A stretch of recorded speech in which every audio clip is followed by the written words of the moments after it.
Also need to think about a strategy for how to spin this move in terms of Tor's overall direction.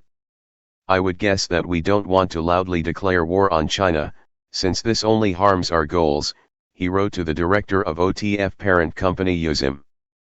But we also don't want to hide the existence of funding from USIM, since they're getting paid off by the feds and they didn't tell anyone. Sounds like a bad title for a security project.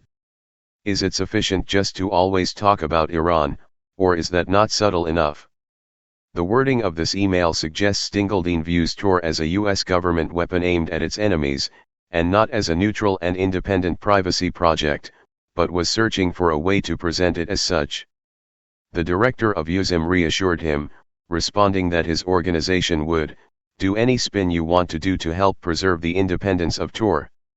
Levine was highly critical of Tor's role in society.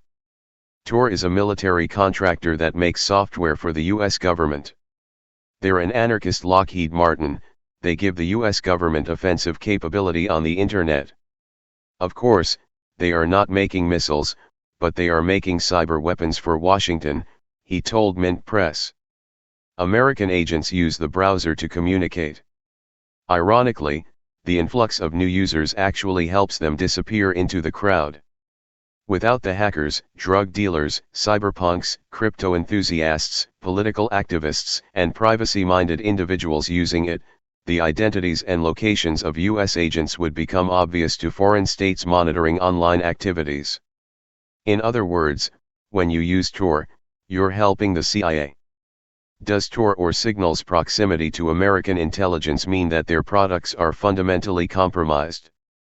Enthusiasts point to their checkable, open source code as proof that they are secure. Even Levine does not challenge this. However, the enormous complexity of the operating systems they run on is a serious cause for concern. While many have checked Tor and Signal's source code, few except state actors pore over the countless billions of lines of code of the software on our phones or computers, and they are doing it to find ways to exploit or attack the millions of holes and backdoors in the operating systems. Big governments can ultimately find a way to get to the data before it is encrypted, Levine argued, meaning that Signal and Tor offer a false sense of security. It depends who you are trying to hide from. If it is your local police department and you are using Signal, it is probably good enough.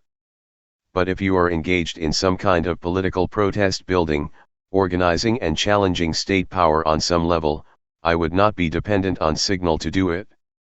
Since at least 2014, the FBI has been closely monitoring Tor, assessing users' exit nodes, the false IP address that a server sees. Independent tests conducted by Columbia University found that researchers were able to identify over 81% of Tor users in real-world tests. Ultimately, then, Signal and Tor could be compared to an expensive home security system. The product might be high quality and secure enough to stop petty thieves or even committed professional burglars. But if the FBI wants to enter your house, they will simply ram the door down.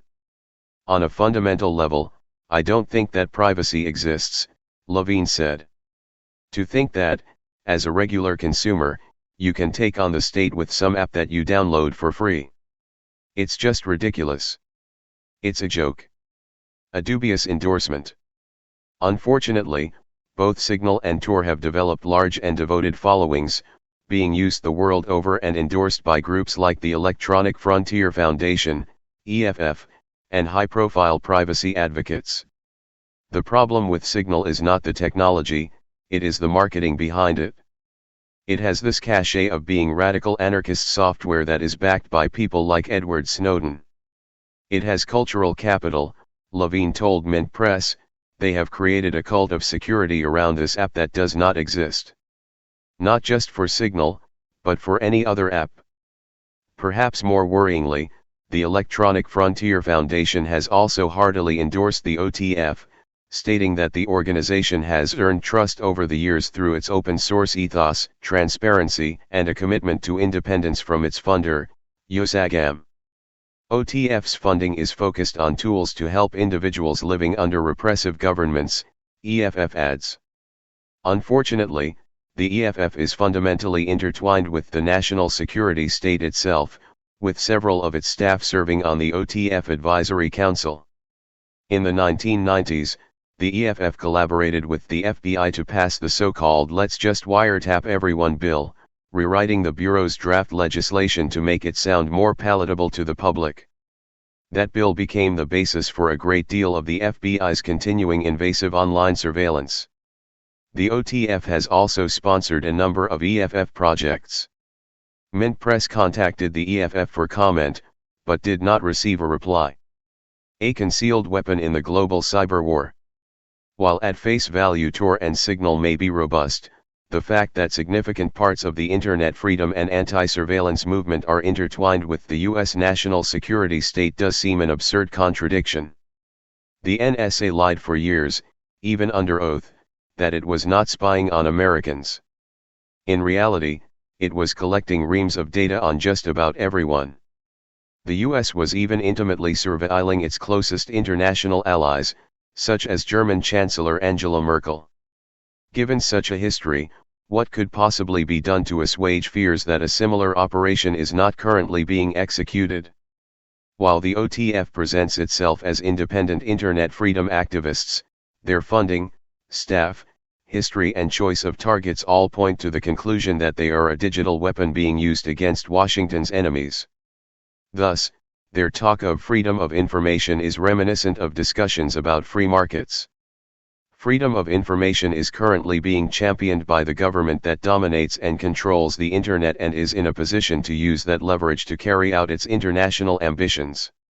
And while the US talks piously about freedom of information, whenever foreign-owned communications companies begin to succeed, such as Chinese-owned Huawei or TikTok, there is a meltdown, followed by an all-out attack from Washington, which fears they will be weaponized in similar ways Washington has weaponized Silicon Valley.